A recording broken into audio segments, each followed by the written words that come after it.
قادری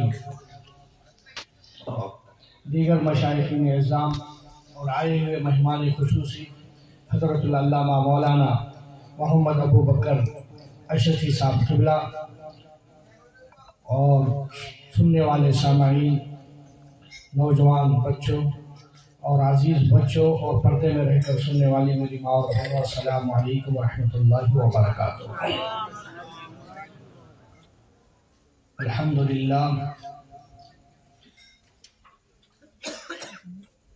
نحمده ونصلي على رسوله النبي الكريم، أما بعد فأعوذ بالله من الشيطان الرجيم، بسم الله الرحمن الرحيم، قل لا أسألكم عليه أجرا إلا المودة في القربى، صدق الله العظيم وصدق رسوله النبي الكريم، ونحن على ذلك من الشاهدين والشاكرين والحمد لله رب العالمين۔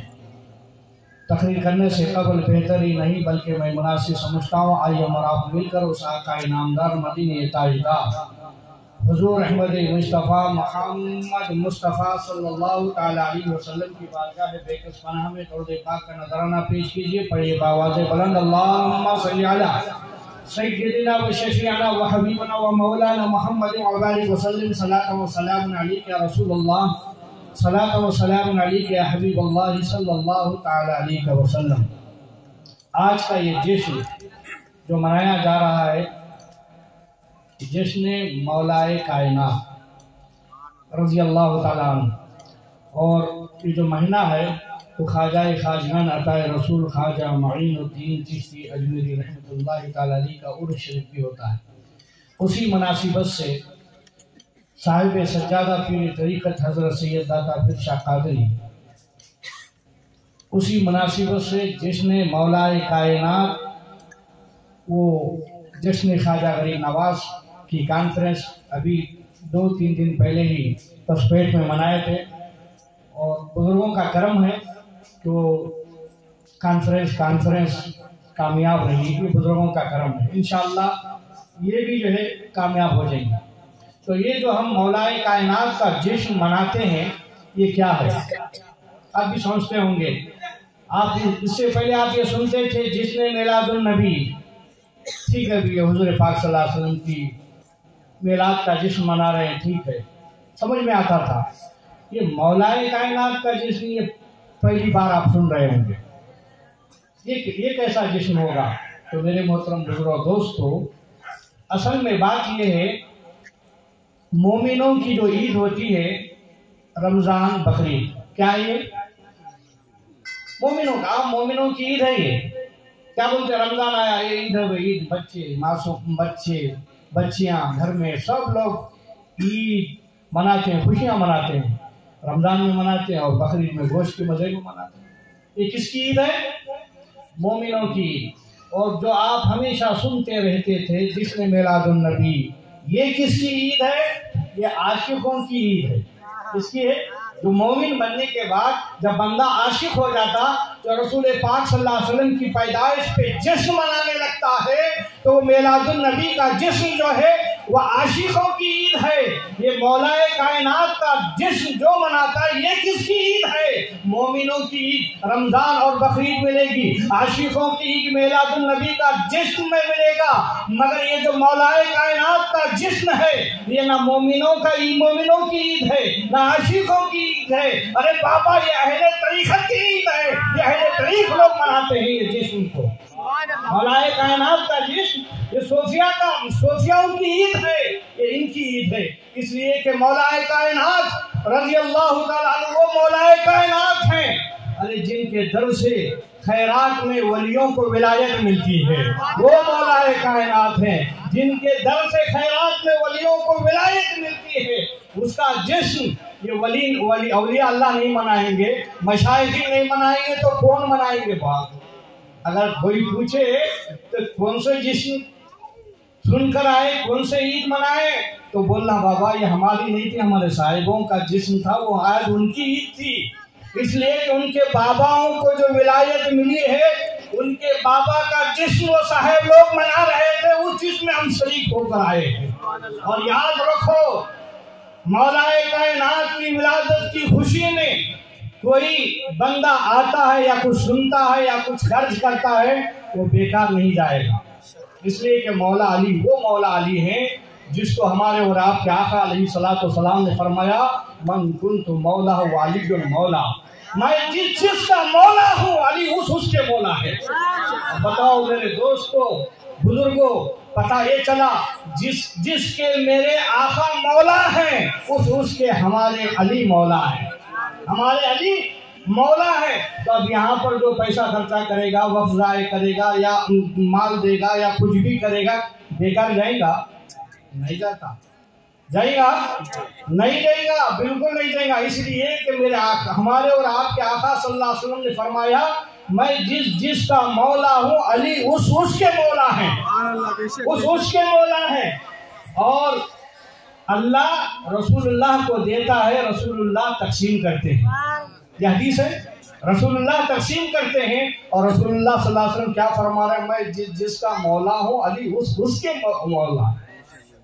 پتہ چلا، معلوم یہ ہوا ہمارا وقت بیکار نہیں جائے گا، ہمارا پیسہ بیکار نہیں جائے گا۔ یقیناً آج مولا علی کے جسم میں اگر کوئی نہا دھو کر خوشبو لگا کر اچھی طریقے سے آ جائے اس محفل میں، آنے والے سال تک وہ غریب نہیں رہے گا، اس کی مراد پوری ہو جائے گی، اس کی مراد پوری ہو جائے گی، چاہے جس مقصد سے آئے۔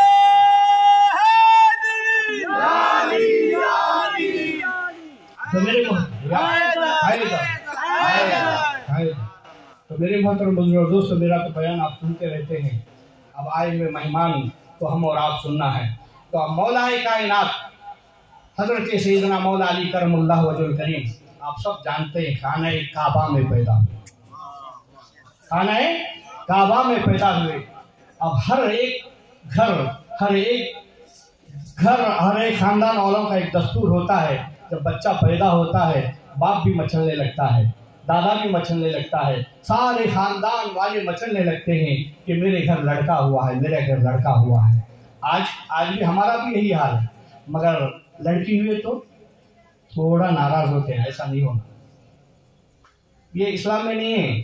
ارے بھائی لڑکی رحمت ہے، رحمت آنے پر کیا ہوا، وہ بیٹی ہوئی، رحمت آنے پر منہ چھوٹا کر کے بیٹی بول رہا، یہاں تیری جائیداد کو قبضہ کرنے کے لیے آ رہا، خوشی منا رہا ہے، یہاں تیری جائیداد کو قبضہ کرنے کے لیے آیا ہے، مر گیا تو ایک دن نہیں 2 دن رکھنا نہیں چاہتا، بولتا جلدی لے کر چلو۔ اب ایسے کی خوشی منا رہا، جس گھر میں بابا رحمت برس رہی، رحمت آ گئی، وہ آ گئی تو بولتا چھوٹے مجھے نہیں، بڑی لڑکی ہو گئی۔ ایسا مت کرو، یہ خدا کی رحمت ہے، جہاں لڑکی ہوتی ہے اس گھر میں برکت ہی برکت ہوتی ہے، اس گھر میں برکت ہی برکت ہوتی ہے۔ تو میرے محترم بزرگ دوست، وہاں کا بیان کر رہا تھا، حضرت سیدنا مولا علی کرم اللہ وجہ الکریم خانہ کعبہ میں پیدا ہوئے، سارے لوگ خوشیاں منا رہے تھے، حضرت عبد المطلب بھی خوشی منا رہے تھے، حضرت ابو طالب بھی خوشی منا رہے تھے، سارے لوگ خوشیاں تو منا رہے تھے، مگر کیا دیکھتے ہیں کہ حضرت علی کرم اللہ وجہ الکریم کی آنکھیں بند ہیں۔ سارے لوگ خوشی تو منا رہے ہیں، مگر یہ افسوس میں ہے کہ لڑکا تو پیدا ہوا ہے ابو طالب کے گھر میں، لیکن کیا بات ہے آنکھوں سے اندھا نظر آ رہا ہے۔ لیکن یہ خبر جناب محمد رسول اللہ صلی اللہ علیہ وسلم کو پہنچا دی گئی ہے۔ آقا دو جہاں صلی اللہ علیہ وسلم کی بارگاہ میں پیش کر دیا جاتا ہے، یا رسول اللہ صلی اللہ علیہ وسلم، آپ کے چاچا ابو طالب کے گھر ایک خانہ کعبہ میں لڑکا پیدا ہوا ہے، لیکن خوبصورت تو ہے، تندرست تو نظر آ رہا ہے، ہاتھ اور پیر تو مار رہا ہے، لیکن آنکھیں نظر نہیں آ رہی ہیں، اپنی آنکھوں کو بند کیا ہوا ہے۔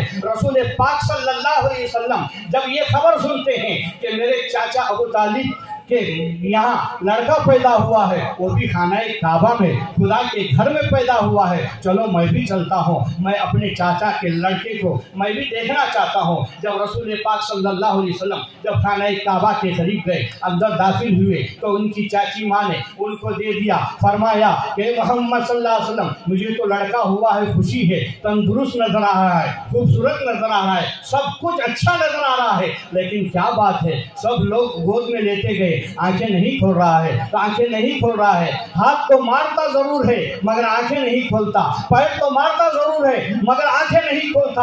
قربان جاؤں حضرت علی پر، جیسے ہی میرے آقا جناب محمد رسول اللہ صلی اللہ علیہ وسلم نے حضرت علی کو گود میں لیا، رسول اللہ نے علی کو دیکھا، علی نے محمد رسول اللہ کو دیکھا، علی نے محمد رسول اللہ کو دیکھا۔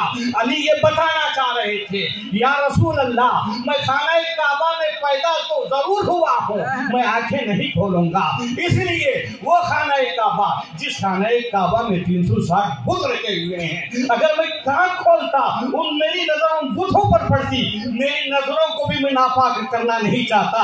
یا رسول اللہ جب تک آپ آئیں گے نہیں مجھے گود میں نہیں لیں گے، میں آنکھیں کھولوں گا تو یا رسول اللہ میں آپ کو دیکھوں گا، بتوں کو نہیں دیکھوں گا، اس لیے کہ میری نظر کو میں پاک کرنا چاہتا ہوں۔ یا رسول اللہ آپ ساری کائنات کو پاک کرنے کے لیے آئے ہیں، یا رسول اللہ میری نگاہوں کو بھی پاک کیجئے، یا رسول اللہ مجھے بھی پاک کیجئے۔ یا رسول اللہ سارے لوگ آپ پر قربان ہوتے ہیں لیکن علی وہ علی ہیں پیدا ہوئے ہیں، آنکھ کھول کر بتا دیے یا رسول اللہ میں آنکھ کھول کر آپ پر قربان ہونا چاہتا ہوں، وہ مولا علی ہیں۔ میرے محترم بزرگوں اور دوستو، اب مولا کائنات شیر خدا کرم اللہ وجہ الکریم آنکھیں کھولی تو سارے لوگ خوشی منا رہے تھے۔ عالم یہ تھا، اللہ اکبر، میں مختصر سے وقت میں کچھ باتیں پیش کر کے میں اپنی جگہ لے لوں تو میرے محترم بزرگ اور دوستو، جب مولا کائنات رضی اللہ تعالیٰ عنہ جب بڑے ہوئے، جب شادی کا وقت قریب آیا تو سارے لوگ صحابہ رسول پاک صلی اللہ علیہ وسلم کی بارگاہ میں نکاح کا پیغام بھیجتے، یا رسول اللہ صلی اللہ علیہ وسلم آپ کی بیٹی سیدہ فاطمہ کے لیے کوئی نکاح کا پیغام آیا ہوا ہے۔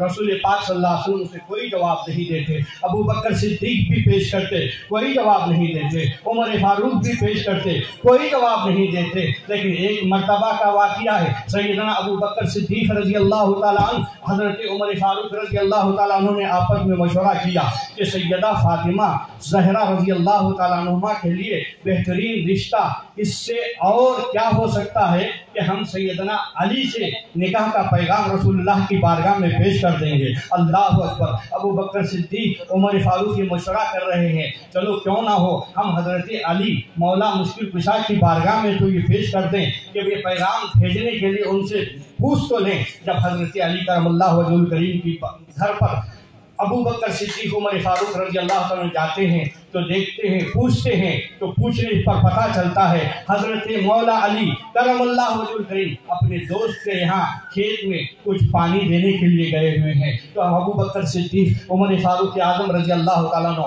اسی کھیت پر جاتے ہیں، باغ پر جاتے ہیں جہاں سیدنا مولا علی کرم اللہ وجہ الکریم کھیت پر پانی دے رہے تھے۔ ابو بکر صدیق عمر فاروق اعظم رضی اللہ تعالیٰ جب یہ دونوں کو دیکھا، حضرت علی دوڑتے دوڑتے آئے، فرمائے ابو بکر صدیق، اے عمر فاروق اعظم بتائیے کیسا آنا ہوا ہے، کیوں آنا ہوا ہے، اچانک آپ کیسے آ گئے؟ حضرت ابو بکر صدیق عمر فرماتے ہیں، اے علی ہم نے آپ کے لیے ایک بہترین رشتہ منتخب کیا ہے، اگر آپ چاہیں تو ہم پیش کر دیں۔ حضرت مولا علی فرماتے ہیں وہ کون سا تیرے لیے رشتہ ہے؟ ابو بکر صدیق عمر فرماتے ہیں آپ کے لیے سیدہ فاطمہ الزہرا کا نکاح کرانا چاہتے ہیں، یہ ہم نے ارادہ کیا ہے۔ اللہ اکبر، حضرت مولا علی شیر خدا کرم اللہ وجہ الکریم فرماتے ہیں میں تو غریب ہوں، میں تو لاچار ہوں، میرے پاس کچھ بھی نہیں ہے، اللہ کے رسول صلی اللہ علیہ وسلم نے مجھے طاقت دی ہے اور دوسری دولت علم کی دولت دی ہے، یہ دو کے سوا میرے پاس کچھ بھی نہیں ہے، وہ بھی نبیوں کے سردار کی بیٹی کا نکاح کا پیغام میں کیسے لے کے جاؤں؟ ابو بکر صدیق و عمر فاروق کہتے ہیں ہم تینوں چلے جائیں گے۔ رسول اللہ کے دربار پر گئے، دروازے پر دونوں ابو بکر صدیق کھڑے ہیں، مولا علی رضی اللہ تعالیٰ عنہ کو کہتے ہیں آپ چلے جاؤ، چلے جا کر پیغام بھیجو۔ اب تینوں دروازے پر کھڑے ہیں، اللہ کے رسول صلی اللہ علیہ وسلم آواز دیتے ہیں اے علی آؤ، کیا کہتے ہیں؟ اے علی ابھی دروازے پہ کھڑے ہیں، کسی کی ان تینوں صحابہ کی ہمت نہیں ہو رہی ہے کہ رسول اللہ کی بارگاہ میں جائیں اور نکاح کا پیغام پیش کریں، ابھی گفتگو ہی کر رہے تھے۔ رسول اللہ صلی اللہ علیہ وسلم اندر سے آواز دیتے ہیں اے علی آؤ۔ جیسے ہی آقا دو جہاں صلی اللہ علیہ وسلم نے علی کو بلانا تھا، ابو بکر صدیق، ابو بکر و عمر وہیں پہ کھڑے ہو گئے اور حضرت علی کو تسلی دیتے گئے، ہمت دیتے گئے، آپ جاؤ، آقا نے بلایا ہے، آخر پوچھ تو لو کیا بات ہے۔ جب علی گئے اور آداب کے ساتھ بیٹھ گئے اور کچھ کہنا ہی چاہ رہے تھے، میرے آقا فرماتے ہیں علی کیا پیغام لے کر آئے ہو؟ میرے آقا فرماتے ہیں دیکھیے غیب دان نبی ہیں، فرماتے ہیں علی کیا پیغام لے کر آئے ہو؟ حضرت مولا علی مشکل کشا ڈرتے سہمتے کہہ رہے ہیں یا رسول اللہ فاطمہ زہرا کے لیے میں نکاح کا پیغام لے کر آیا ہوں۔ اللہ کے رسول صلی اللہ علیہ وسلم خاموش ہو جاتے ہیں، ایسا لگ رہا ہے کہ ابھی وہی نازل ہو رہی ہے، خاموش ہو جاتے ہیں۔ اور ایسا لگ رہا تھا، صحابہ روایت کرنے والے راوی کہتے ہیں کہ ایسا لگ رہا تھا اتنا سننے کے بعد نبی پاک صلی اللہ علیہ وسلم خاموش ہو گئے کہ ایسا لگ رہا تھا کہ وحی کے ذریعے جبرائیل نے انہیں پیغام دے دیا ہے۔ تو میرے محترم بزرگ اور دوستو کچھ دیر کے بعد پھر فرماتے ہیں میں کیوں نہ سیدہ فاطمہ کے پاس چلے جاؤں۔ آپ وہاں سے اٹھے اور سیدہ فاطمہ زہرا کے پاس گئے اور جا کر عرض کیا اے فاطمہ میں تمہارے لیے ایک پیغام لے کر آیا ہوں، علی شہر خدا کو آپ کی نکاح میں نکاح کروانا چاہتا ہوں، کیا آپ قبول کروں گی؟ اللہ اکبر! وہ سیدہ فاطمہ، وہ نیک پاکیزہ پاک طاہرہ سیدہ طاہرہ فاطمہ خاموش ہو جاتی ہیں، سر نیچے کر کے بیٹھ جاتی ہیں۔ یہی نیک بچیوں کا کردار ہوتا ہے، یہی نیک خاتون کا کردار ہوتا ہے۔ لیکن میرے محترم بزرگ اور دوستو آج اس جسم سے ایک سبق لے کر جائیں۔ سیدہ فاطمہ زہرا کہ یہاں نکاح کا پیغام آیا تھا، حضرت علی کے پاس کچھ نہیں تھا، نہ مال تھی، نہ دولت تھا، نہ پیسہ تھا، نہ گاڑی تھی، نہ بنگلہ تھا، کچھ بھی نہیں تھا، وہ تو بالکل غریب تھے، وہ صرف طاقت کے دھنی تھے اور علم کے دھنی تھے، میں اس کے دو کے علاوہ کچھ بھی نہیں تھا۔ لیکن فاطمہ زہرا نے اس پیغام کو قبول کر لیا اور اللہ کے رسول صلی اللہ علیہ وسلم نے کہا اے علی تمہارا پیغام قبول کر لیا گیا ہے، تمہارا نکاح کر دیا جائے گا، کیا تمہارے پاس مال ہے، تمہارے پاس پیسہ ہے؟ حضرت علی فرماتے ہیں یا رسول اللہ آپ تو جانتے ہیں میرے پاس تو کچھ بھی نہیں ہے، میرے پاس طاقت اور علم کے سوا کچھ بھی نہیں ہے۔ اللہ کے رسول فرماتے ہیں کیا تمہارے پاس گھوڑا ہے؟ ہاں فرماتے ہیں ہاں گھوڑا ہے، اس گھوڑے کا ذرہ ہے؟ فرماتے ہیں گھوڑے کا ذرہ ہے۔ اللہ کے رسول صلی اللہ علیہ وسلم فرماتے ہیں اس ذرے کو بیچو، کم سے کم مہر کا پیسہ تو ادا ہو جائیں۔ اللہ اکبر! اور اللہ کے رسول صلی اللہ علیہ وسلم کی بارگاہ سے حضرت علی اٹھتے ہیں، باہر جاتے ہیں، ابو بکر صدیق و عمر کھڑے تھے، فرماتے ہیں اے علی کیا ہو گیا؟ اللہ کے رسول صلی اللہ علیہ وسلم نے کہا کہ پیغام کو قبول کر لیا ہے اور مجھے ذرہ بیچنے کے لیے کہا ہے، اور خوشی کی مبارکباد حضرت ابو بکر صدیق دے رہے ہیں، عمر فاروق مبارکباد کا پیغام دے رہے ہیں۔ اسی اثنا میں حضرت عثمان غنی رضی اللہ تعالیٰ عنہ آتے ہیں تو دیکھتے ہیں، فرماتے ہیں ابو بکر صدیق کیا بات ہے؟ حضرت علی کو مبارکباد پیش کر رہے ہو، کیا بات ہے؟ تو حضرت عمر ابو بکر صدیق فرماتے ہیں یا اے عثمان غنی آپ کے ساڑو بننے والے ہیں، فاطمہ زہرا کا نکاح کا پیغام قبول کر لیا گیا ہے، اب یہ جا رہے ہیں ذرہ بیچنے کے لیے۔ اللہ اکبر! حضرت عثمان غنی فرماتے ہیں ذرہ کتنے میں بکے گا؟ آپ فرماتے ہیں 150 یا 200 میں۔ آپ 400 روپے دینار لیتے ہیں، حضرت علی کو پیش کرتے ہیں اور پھر حضرت علی اپنے گھر کی طرف جانے لگتے ہیں وہ ذرہ کھلانے کے لیے۔ حضرت عثمان غنی فرماتے ہیں کہاں جا رہے ہو؟ کہا وہ ذرہ آپ کو دینے کے لیے۔ حضرت عثمان غنی فرماتے ہیں میں نے اس ذرے کو لیا بھی، خریدی بھی لیا اور تحفے میں تمہیں پیش بھی کر دیا، جاؤ تم اپنے نکاح کی کاروائی چالو کر دو۔ حضرت مولا علی مشکل کشا گھر سے جیسے ہی باہر نکلے پھر اندر چلے گئے۔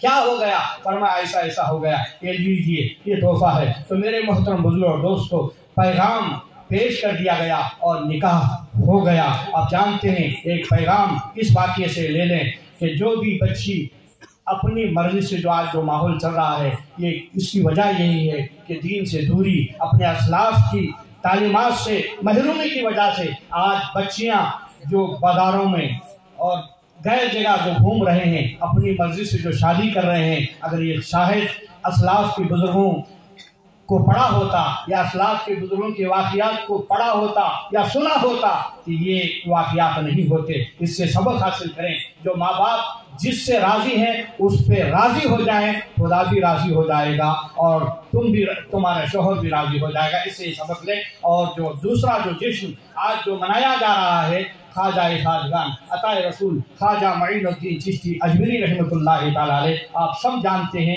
کہ ہند الولی عطا رسول خواجہ معین الدین چشتی اجمیری رحمۃ اللہ تعالی علیہ سارے ہندوستان کے راجا ہیں۔ کیا ہے؟